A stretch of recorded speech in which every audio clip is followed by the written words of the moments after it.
Je vous remercie beaucoup. Merci. Maintenant, nous avons la question de M. Jean-Marc Zulesi. C'est une question, Madame la ministre de la Transition écologique. Vous avez la parole.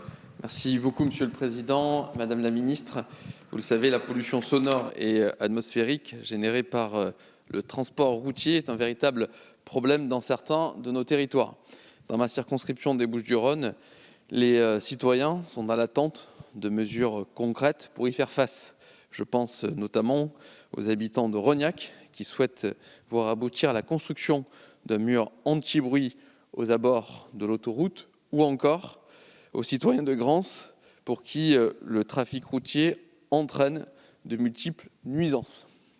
Dans ce contexte, le développement du fret ferroviaire est une opportunité pour réduire significativement les émissions de gaz à effet de serre et de particules fines.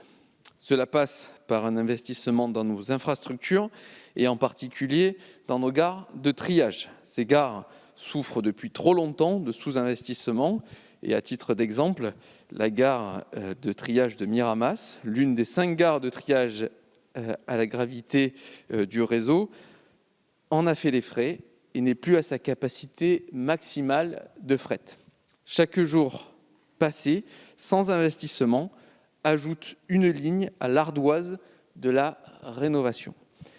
La régénération de l'outil existant est donc primordiale. Mais soyons audacieux, soyons ambitieux et développons d'autres infrastructures.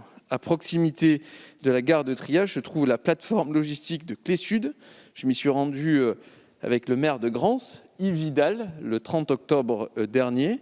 Madame la ministre, il s'agit là du centre logistique de l'Europe du Sud. Le potentiel est non négligeable. Un terminal de fret ferroviaire est d'ailleurs présent et ne demande qu'à se développer. Gare de triage, plateforme logistique de Clé-Sud, nous avons là l'opportunité de renforcer 2 pôles qui peuvent agir de manière complémentaire et ainsi renforcer le fret ferroviaire sur une zone où le flux routier est dense. Madame la ministre, quel regard porte le gouvernement sur ces projets de territoire qui s'inscrivent dans la stratégie de fret ferroviaire mentionnée dans la loi d'orientation des mobilités et notre ambition, que je sais commune, pour doubler la part de fret ferroviaire d'ici à 2030. Je vous remercie. Merci. Madame la ministre, vous avez la parole. Merci, Monsieur le Président, Mesdames, Messieurs les députés, Monsieur le député Zulesi, cher Jean-Marc. Vous interrogez le ministre délégué chargé des Transports à propos des investissements prévus par l'État sur la gare de triage de Miramas. Le fret ferroviaire est effectivement un sujet prioritaire pour le gouvernement et son développement constitue l'un des enjeux majeurs de la décennie à venir, comme vous l'avez rappelé dans votre question. Vous le savez, cette majorité a entrepris des investissements sans précédent pour le ferroviaire. Cette priorité a été affirmée l'été dernier par le Président de la République, en particulier dans le contexte de crise sanitaire. Elle a été traduite dans les actes grâce à la loi de finances 2021. Nous avons acté un soutien additionnel de 170 millions d'euros à l'exploitation des services de fret ferroviaire dès 2021. Il s'agit d'un effort conséquent qui permettra de contribuer à l'équilibre financier des opérateurs, dont certains sont aujourd'hui dans des situations financières difficiles. Cette enveloppe permet la prise en charge par l'État de près de 70% du montant des péages payés par les trains de fret. Elle permet la mise en place d'une nouvelle aide à l'exploitation des services de wagons isolés, le renforcement de l'aide à l'exploitation des services de transport combinés et le financement d'aides au démarrage de nouveaux services d'autoroutes ferroviaires. Le plan de relance comporte par ailleurs un volet spécifique relatif au fret ferroviaire qui prévoit un programme d'investissement d'ampleur pour tout le secteur. Je vous confirme que la gare de triage de Miramas est identifiée comme l'une des opérations à prioriser dans ce cadre, à travers un programme de régénération qui devra notamment porter sur les installations permettant le tri des wagons, mais aussi la remise en état des voies de service.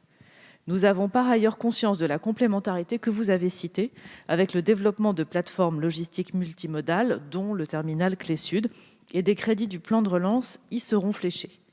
Tous ces investissements serviront une stratégie de long terme en faveur du fret ferroviaire, qui sera remise par le gouvernement au Parlement dans les prochaines semaines, conformément à l'article 178 de la loi d'orientation des mobilités, avec un objectif que nous partageons, doubler la part modale du fret ferroviaire d'ici à 2030.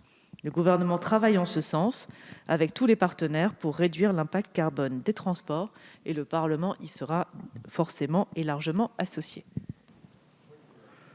En réponse, monsieur Zulesi, vous avez la parole. Simplement, Madame la Ministre, vous remercier pour ces éléments de précision, remercier le gouvernement pour ses engagements sur ces sujets essentiels, ces sujets de territoire. Et puis, permettez-moi de vous inviter dans cette belle circonscription des Bouches-du-Rhône pour venir voir à quel point nous avons là un potentiel essentiel pour justement régénérer ce fret ferroviaire qui est si cher à notre territoire. Je vous remercie.